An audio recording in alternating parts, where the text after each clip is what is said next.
Hello, my name is Russell Feldhausen, and it is my honor to serve as the Vice President of the All Souls Board of Trustees. As required by Article 4 of our Constitution, we must hold an annual meeting of our society in May each year. This year's annual meeting will be Sunday, May 17th at 1 o'clock p.m. The meeting itself will be held online using Zoom, the same software we use for our coffee and conversation sessions throughout the week. Since we are using Zoom, you'll be able to attend that meeting from home using a computer, tablet, or smartphone, or you can even call in using a regular telephone. The purpose of that meeting will be to adopt an annual budget and elect incoming members of the Board of Trustees and various church committees. We have chosen to postpone several other agenda items to a special meeting to be called later this year when we may meet again in person. You can find more information about the annual meeting, including the agenda and a proposed annual budget, in our church newsletter, on the website, or by contacting the church or any board member. We hope to see you there. Good morning, and welcome to the All Souls live stream worship gathering for Sunday, May 17th. As we serve the greater good by remaining physically apart during this time of contagion, we nevertheless come together in mind and spirit through the gifts of technology. My colleagues, the Reverends Erica Hewitt and Leslie Takahashi, say this: the word courage comes from the Latin cor, which means heart. The poet Mark Nepo tells us that the original use of the word courage meant to stand by one's core or heart, which reflects the belief found in almost all traditions that living from our deep center is what enables us to face whatever challenges life has to offer. To encourage means to hearten, to impart strength and confidence.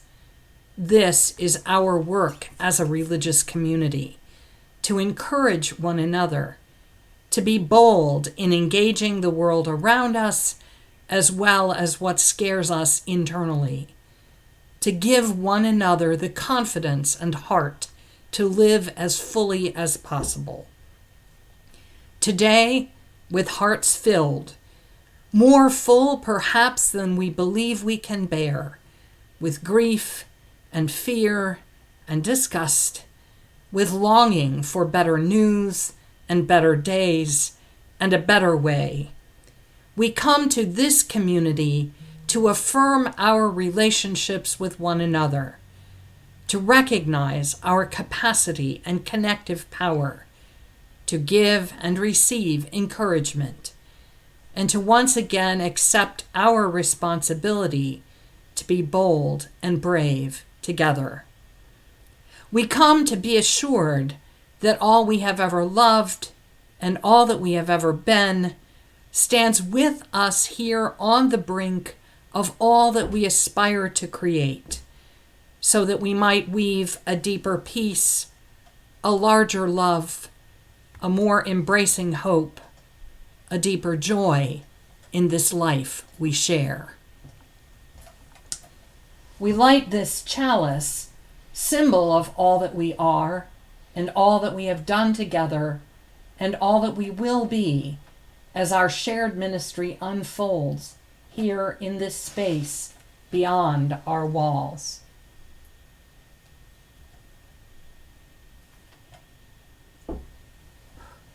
If you have a candle or chalice with you, I invite you to join me and light that flame where you are. I invite you to send a comment telling us where you are participating. I also invite you to write a significant recent joy or concern in the chat area from now until the end of the offertory. And later in the service, I will read them aloud so that we may all send our caring thoughts. We will pause for a moment now to watch where else the chalice is lit.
Now let us speak once again the words of our covenant promise to one another in community.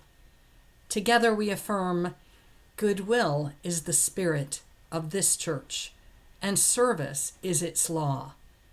This is our great covenant, to dwell together in peace, to seek the truth in love, and to help one another.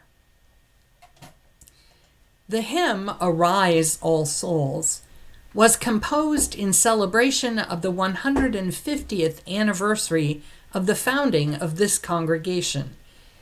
It lifts up the Universalist concept that both human origins and human destiny are the same for all people.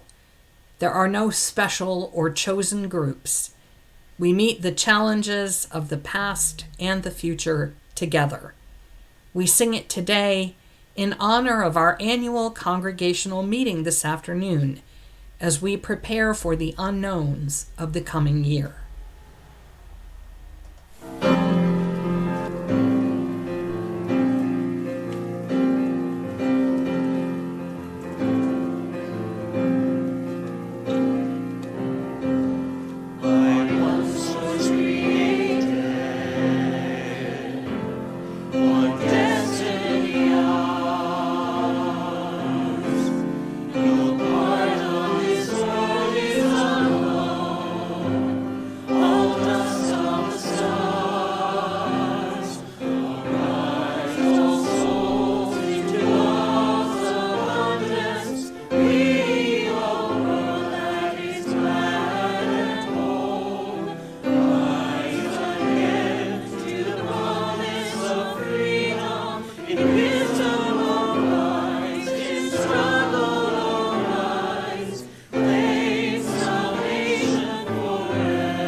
The poem Little Things was written by Julia Abigail Fletcher Kearney, a 19th century New England Universalist poet, teacher, and minister's wife. She composed the first verse as a classroom exercise for a course she was taking, and later added 2 more stanzas. The published poem was soon set to music and became a popular children's hymn. As you will see, it has since been interpreted in multicultural contexts as well.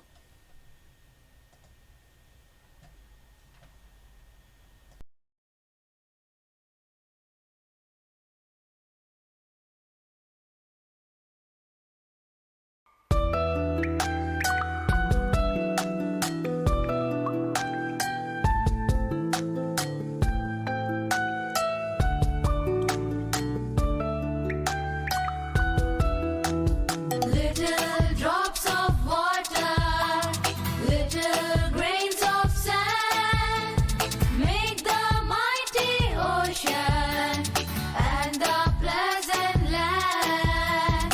Little drops of water, little grains of sand, make the mighty ocean and the pleasant land.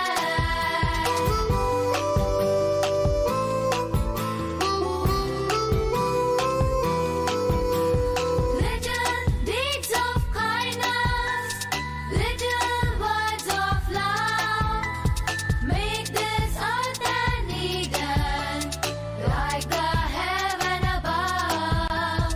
Little deeds of kindness, little words of love, make this earth an Eden, like the heaven above.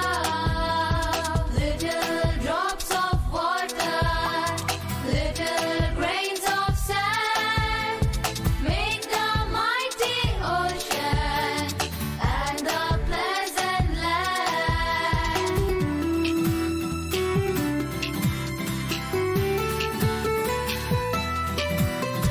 And the little moments, humble though they be, make the mighty ages of eternity.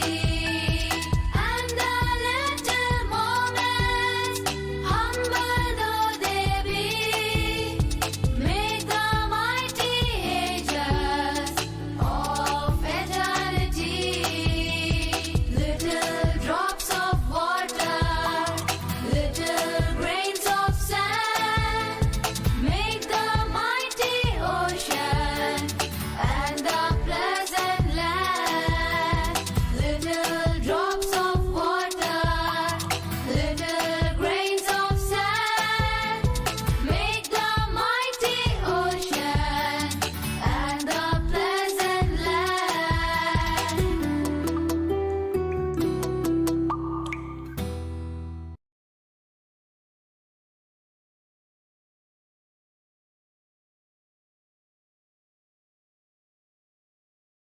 I'm David Robinson. I've been a member of this congregation since 1988, and I'm at the end of my second year as a member of your Board of Trustees.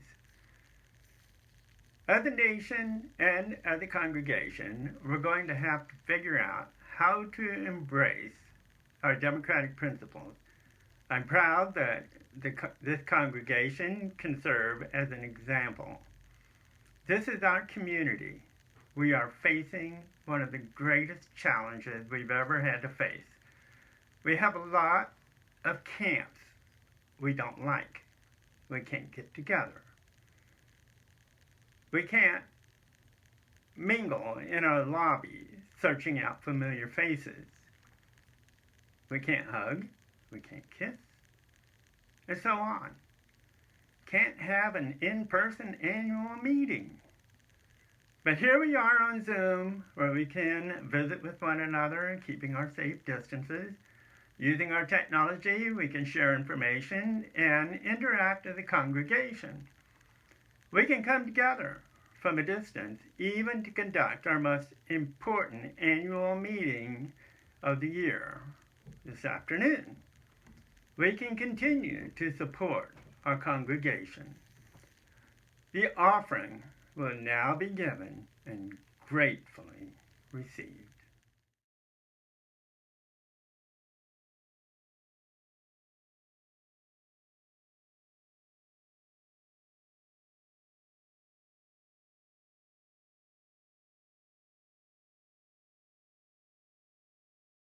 One, two, three, four.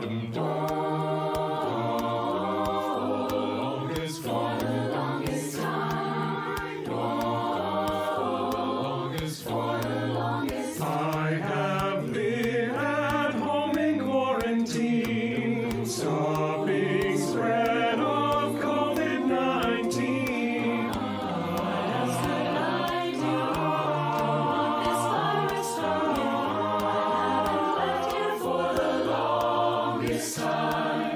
Exercise by jogging round my room, online meetings taking place on Zoom.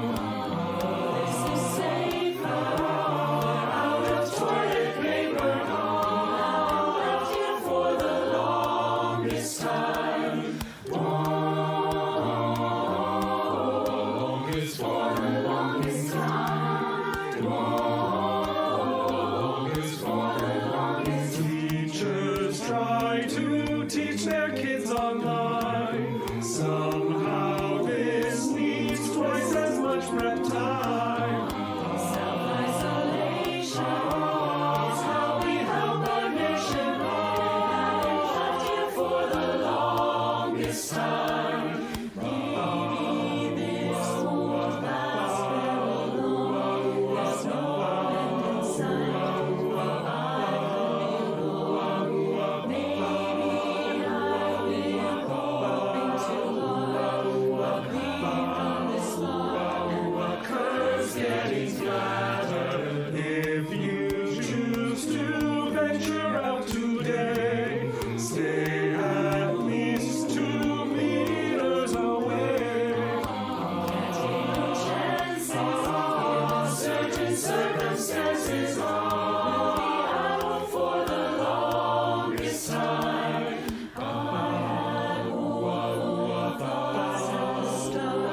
I said to myself, I will till I look. Washing hands, not touching my face. I long for your embrace, and that's all that I hope for. It's my job to do all the right things. Social distancing as I sing. I miss you so bad, but I think you ought to know that I intend to stay here for the longest time. Dum, dum, dum.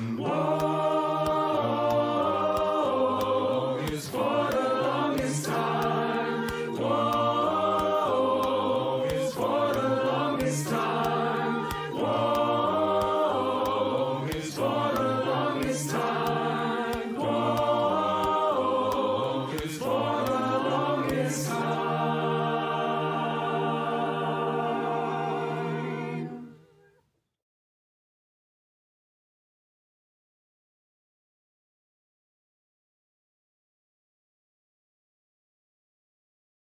Let's say together the words of dedication for our offering.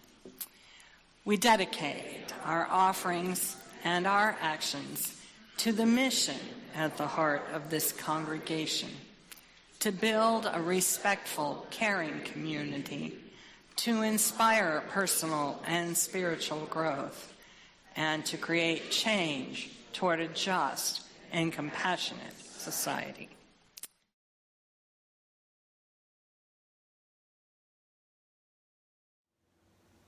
Good morning. This timely reading is from Spilling the Light. It's a book of meditations by the Reverend Teresa I. Soto, a UU minister and activist. It's called We Hold Hope Close. In this community, we hold hope close. We don't always know what comes next, but that doesn't dissuade us. We don't always know just what to do, but that does not mean we're lost in the wilderness, because we rely on the certainty beneath, on the foundation of our values and our ethics. We are the people who return to love like the North Star, and to the truth that we are greater together than we are alone. Our hope doesn't live in some glimmer of an indistinct future. Rather, we know the way to the world of which we dream. And by our covenant and the movement forward of one right action and then the next, we know that one day we'll arrive at home.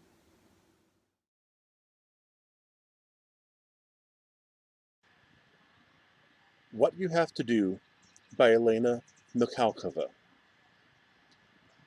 My grandmother once gave me a tip. In difficult times, you move forward in small steps. Do what you have to do, but little by little.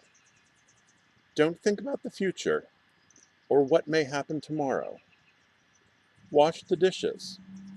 Remove the dust. Write a letter. Make a soup. You see, you are advancing step by step. Rest a little. Praise yourself. Take another step. Then another. You won't notice, but your steps will grow more and more. And the time will come when you can think about the future without crying.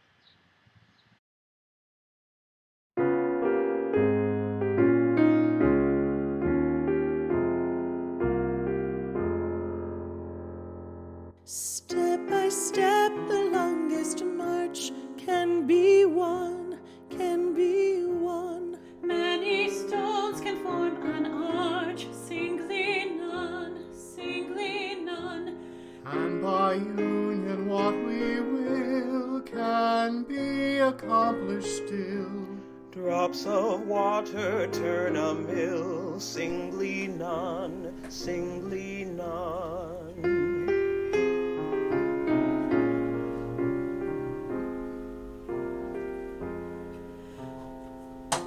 Step by step, the longest march can be won, can be won. Many stones can form an arch, singly none, singly none. And by union what we will can be accomplished still. Drops of water turn a mill, singly none, singly none.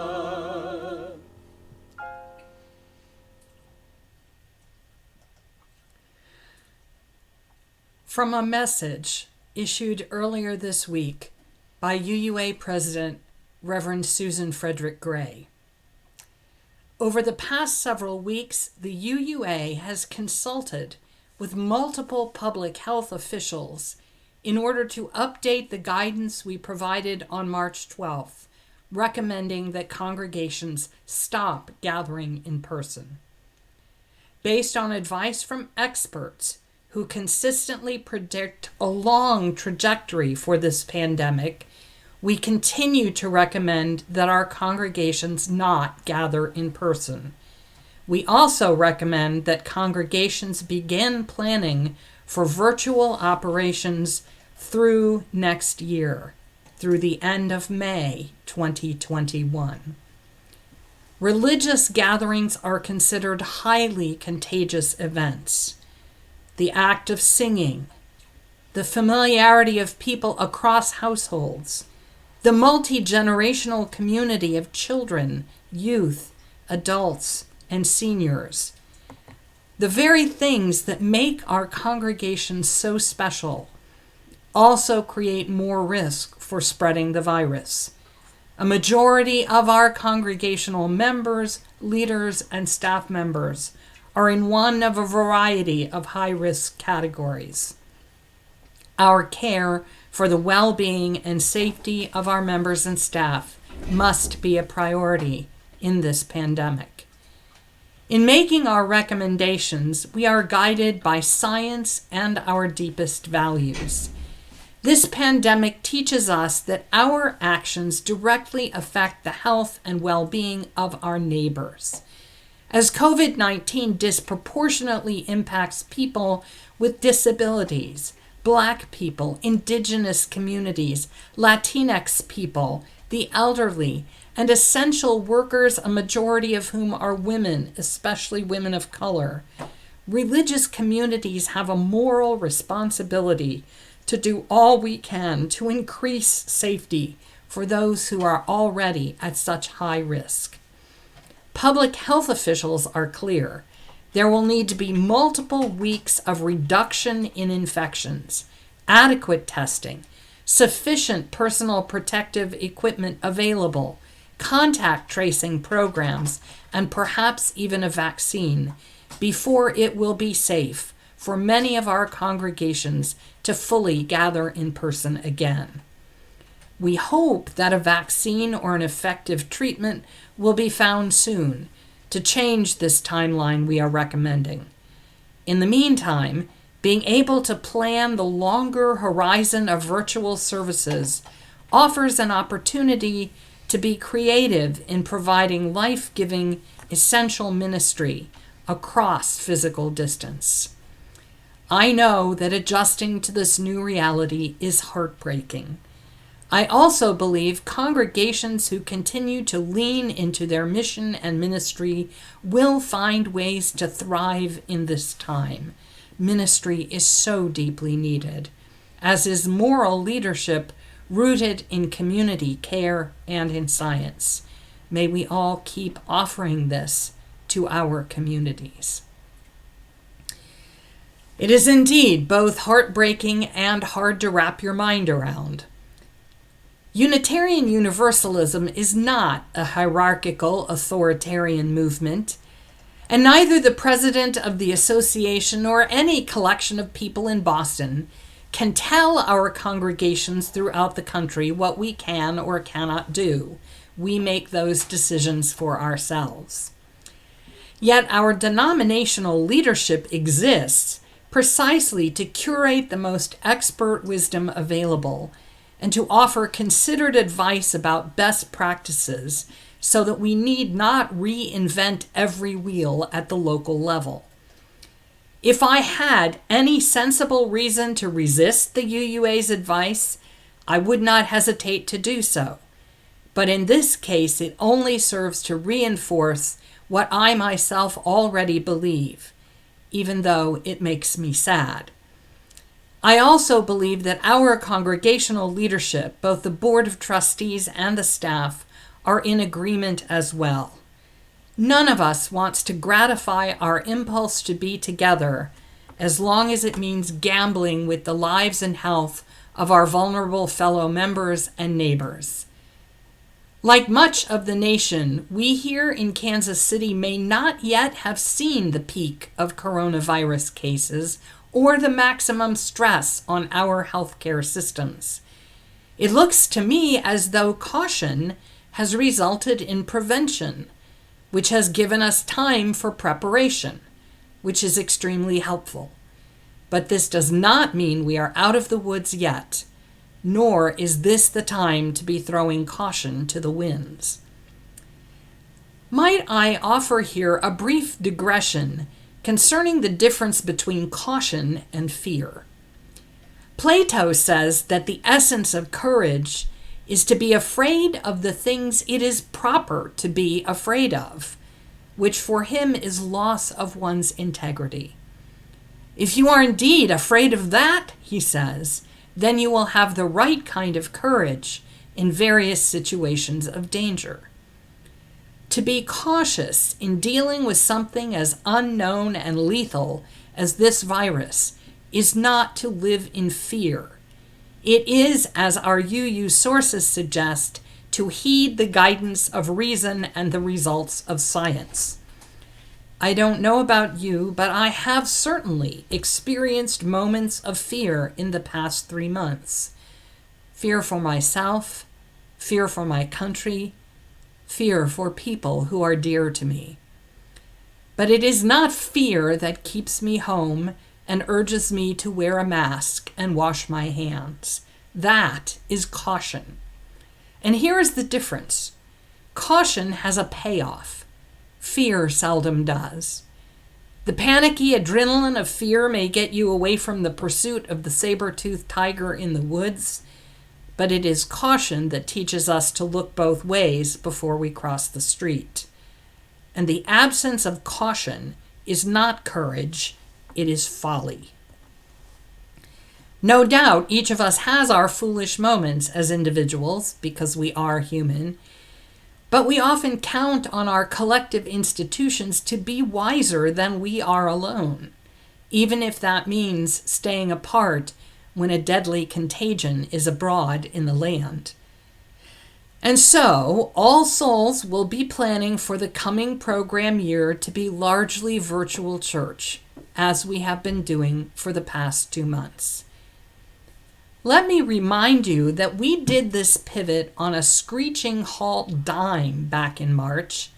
In the course of 10 days, we acknowledged the temporary necessity for online services and started them happening. We have been making this up as we go, along with every other congregation in the UUA and among many of our interfaith colleagues as well. Our staff has learned a huge amount in a short time, and other churches have learned things we are beginning to share. If anyone has been resisting this novel format, waiting for the old ways to reappear, let me urge you that this is a good time to make the effort to become acquainted with the new reality. It's not going away anytime soon. Indeed, I think it is safe to say that having embraced, however awkwardly, the power of religious community online, we will never be willing to let it go entirely again, even when we can gather in crowds once more. So now that we can look ahead at least a little ways with some confidence about what we will be doing, we will continue to get even better at this. We are going to begin planning how best to engage our online visitors, how to offer adult and intergenerational education activities, how to manifest our will for local and global justice, how to support our institution and the heritage we carry, both financially and with our volunteer efforts in an online virtual environment. If you have ideas, I hope you will make a commitment to be part of one of our upcoming brainstorming sessions. All of these projects are going to require additional efforts from our technology experts, both paid and unpaid. And we need to be careful not to burn those folks out with our unceasing demands. Over time, we may need to rearrange our budget priorities from managing our physical building space to managing our online spaces. At the annual congregational meeting online this afternoon, I will announce a bit about our plans for summer services, which I think are exciting. While positive things and new possibilities may come out of this necessity, it still carries heartbreak, which we will work to minimize. As our understanding of how this works becomes more nuanced and grounded in experience, some of the most draconian limits can perhaps be ameliorated. We will figure out how people who are hospitalized or institutionalized can have the comfort of family physically present. We will figure out how to celebrate our significant life passages meaningfully and safely. See, for instance, the plans which I am told are underway for a drive-by reception next Sunday on the 40th anniversary of my ordination to the ministry. We may come up with ways for small groups of a few individuals to gather with confidence that no one will become infected. We will inevitably learn things we do not yet know. And if there is one thing true about Homo sapiens as a species, it is that we are inventive. There is no dimension in which the future is specifically predictable at this point. What is predictable is that we will be surprised again and again, and that we will need to adapt to changes we did not expect. I think we can also be confident that there will be more loss and more heartache ahead as well. Economic and political realities, as well as public health facts, are going to continue to unfold, and not always in good directions. We will be called upon to meet these realities with courage and caution, with goodwill and resolute kindness toward each other. As we try to stay nimble in responding to constant changes in what we know and what is possible and what is wise, it is more important than ever to be firm in our values and flexible in our plans. On any given day, we can only act on the knowledge that is available on that day, and we can only do what is feasible within the limits of our capacity on that day. We are going to have to trust the cumulative, because the chances that any grand, large-scale plans we make right now will amount to anything are low, and that's okay. Everything is so unsettled for the time being that there are not enough constants in the equation to allow us to solve for any specific variables. This is the wisdom of Elena Mikhalkova's grandmother in the reading that Scott just shared with us. Make a pot of soup, dust a table, rest when you need to. Do the one visible next thing, even though it feels terribly inadequate to the scale of the crisis. Take care of yourself. Make a phone call. Write a letter. To your legislatures or to your friends, both are good. Write a check, just a little one. We can't buy our way out of this, but we can be part of the small trickle that keeps the wheels turning. Open your Zoom page and be part of a meeting, even when the voice of grief and discouragement whispers that it won't make any difference. In the end, democracy is cumulative. Human dignity is the sum of all the little ways in which we treat each other. Our future is the outcome of 1,000 minor decisions that we all make in the course of a day, rarely with any thought of ultimate significance. Thus the little moments, humble though they be, make the mighty ages of eternity, wrote Julia Carney. And we know the way to the world of which we dream, says my colleague Teresa Soto, and we get there by covenant and the movement forward of one right action and the next. It would be easy to despair. Indeed, it would be pretty much inevitable if we had to figure out the whole next year right this moment. But we don't. We only have to take the small step. Wash the dishes. Make some sandwiches so that our neighbors need not go hungry. Transplant an iris bulb in the hope of beauty someday. Have an annual meeting such as we have never done before. We don't always know what comes next, but we hold hope close. We don't always know just what to do, but we are the people who return to love like a north star and to the truth that we are greater together than we are alone. Dearly beloved, it is heartbreaking and breathtaking what we are trying to do here. It always has been. It's just that when we fall into a routine and get used to things that stay the same week after week and year after year, we forget. We are holding back the tide of death with the power of our care for one another. We are taking a stand of defiance against despair by the strength of our promise to show up for each other in the web of community. How strange and wonderful is that? We are, after all, only confronted with the same old adversaries, mortality and change and difficulty.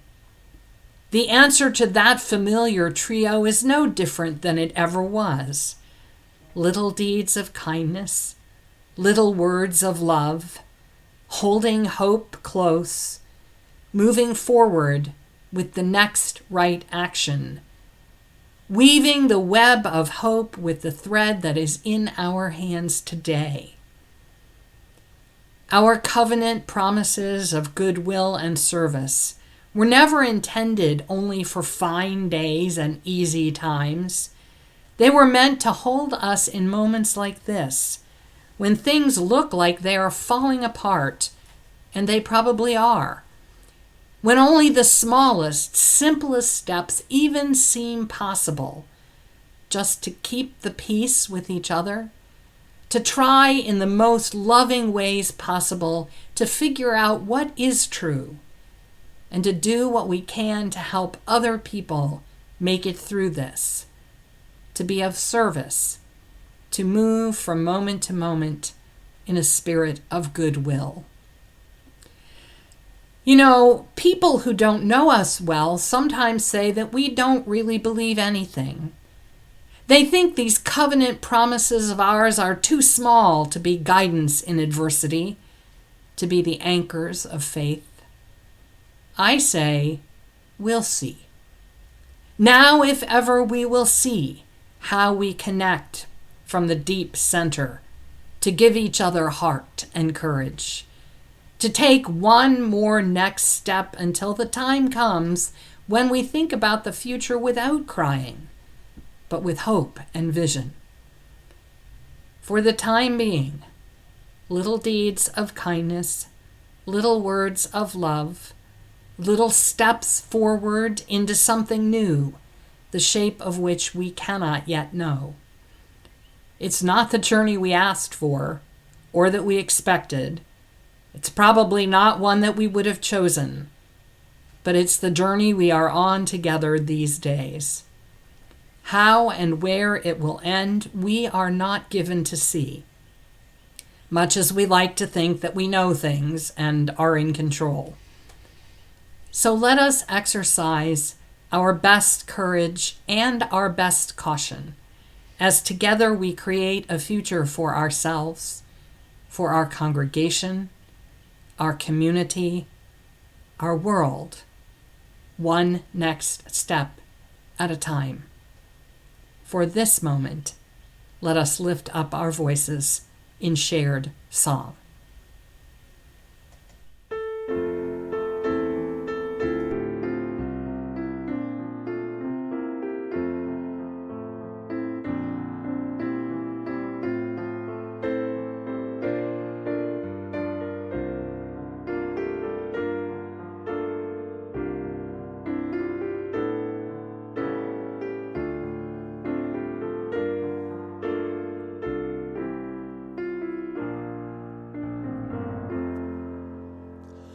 We laugh, we cry, we live, we die, we dance, we sing our song. We need to feel there's something here to which we can belong. We need to feel the freedom just to have some time alone. But most of all, we need close friends we can call our very own. And we believe in life and in the strength of love. And we have found a need to be together. We have our hearts to give, we have our thoughts to receive, and we believe that sharing is an answer.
strength of love, and we have found a joy being together.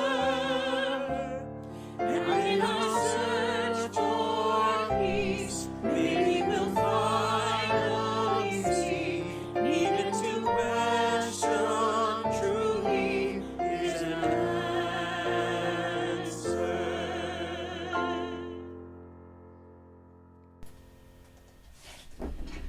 Our community's commitment to human fellowship has always called us to share in one another's celebrations and to weep together with those who mourn. This means that we sometimes set aside a few moments in our gatherings to tell about the joys and concerns that are shaping our lives. As we learn new ways to be connected across the distances of safety, we are trying this way to continue the sharing of our journeys. Our beginning joy is always to welcome those who may have joined us for the first time today, and including our friends from the Unitarian Universalist Fellowship of Warrensburg, Missouri. Other joys and concerns include these. Carolyn has a joy and concern. She's still concerned about the effects of an almost fatal car accident that she was in 5 years ago, in April of 2015. She has much appreciation for all who have helped her.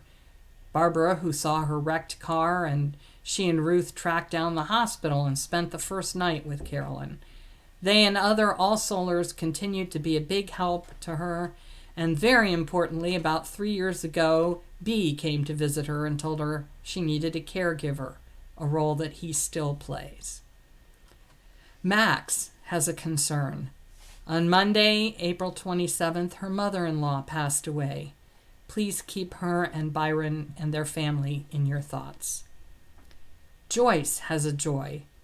For the natural world, the animals, birds, and fishes are getting a well-deserved break from humans, and hopefully we will be more considerate of them in the future. Evelyn has a joy. Rose Griffith, age 2, is responding to leukemia treatment at Children's Mercy in Kansas City and Wichita. Her mother, Jessica, continues to provide kind, loving, and competent oversight of the ups and downs of little Rose's condition. Karen has a joy. On June 2nd, she will finally have surgery to correct the botched knee surgery done last June. Angela has a joy and concern. As you might know, All Souls is a member of the Metropolitan Organization for Economic and Racial Equity, More Squared. And we have a joy to celebrate. Our All Souls team helped gather many, many signatures to expand Medicaid in Missouri, and because of our efforts, the people of Missouri will be able to vote in November to expand Medicaid. In these COVID-19 times, it is more important than ever to be able to provide needed health care to all who need it. A concern for More Square is that the work is never ending, and yet due to COVID-19, the annual major fundraiser has been postponed. More Squared relies on the annual banquet and ad sales to support their work on Medicaid, immigration, criminal justice, and education.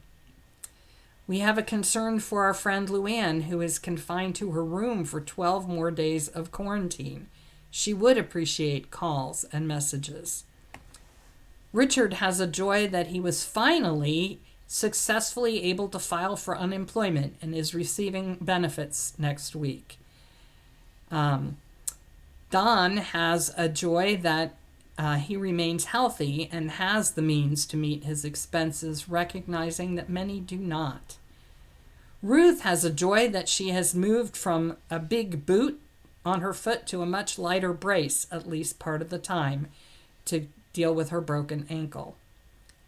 Scott has a joy that his oldest nephew, Brian, who has been living in New York for many years, is coming home to Kansas City this weekend for the unforeseen future due to changes in his life circumstances. And Scott also has a joy that his sister-in-law, who's lived in Chicago for over 25 years, is also in the process of moving back to Kansas City to live. Carol has a joy that her and Fletcher's granddaughter, Emma, graduated summa cum laude from the University of Colorado Boulder yesterday with a major in ethnic studies. Jean has a joy for the beauty of spring acting as a balm to our anxious souls. John has a joy that his granddaughter Karina graduates tomorrow as valedictorian of her class at Lincoln College Prep Academy. Margaret has a joy that she is graduated to walking on both legs again as she finishes healing from a hip fracture. She's happy she was able to avoid surgery, but she's had to be very patient and sedentary. Sarah has a joy that she and Manny are adjusting to his significant new health issue. Every day is a new day, and they ask for our good thoughts and prayers in their direction.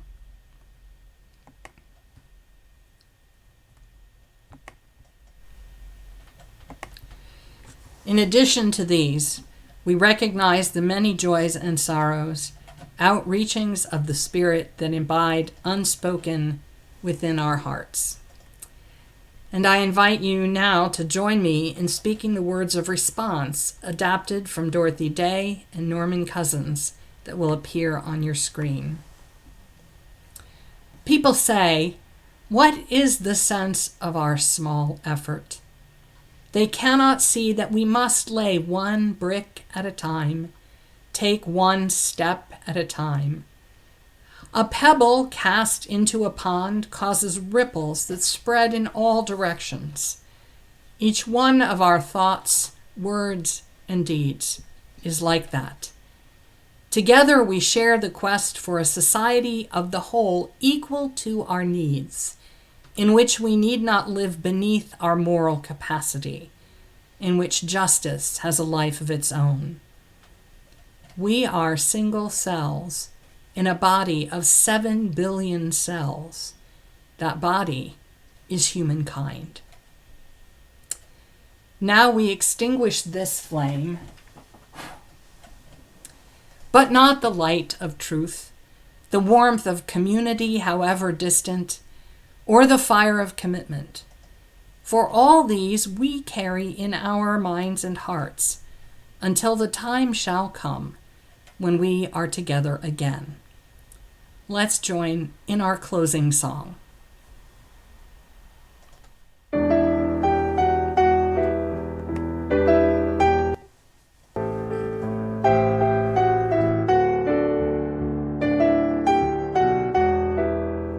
Little drops of water, little grains of sand, make the mighty ocean and the pleasant land. Little drops of water, little grains of sand, make the mighty ocean and the pleasant land.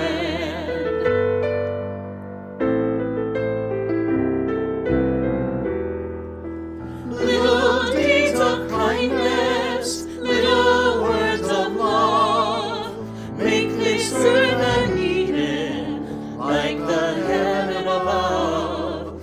Little deeds of kindness, little words of love, make this earth an Eden, like the heaven above.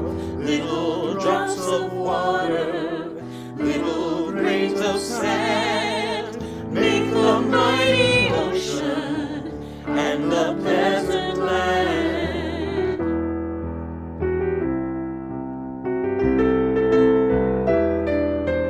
And the little moments, humble though they be, make the mighty ages of eternity. And the little moments, humble though they be, make the mighty ages of eternity. Little drops of water, little grains of sand, make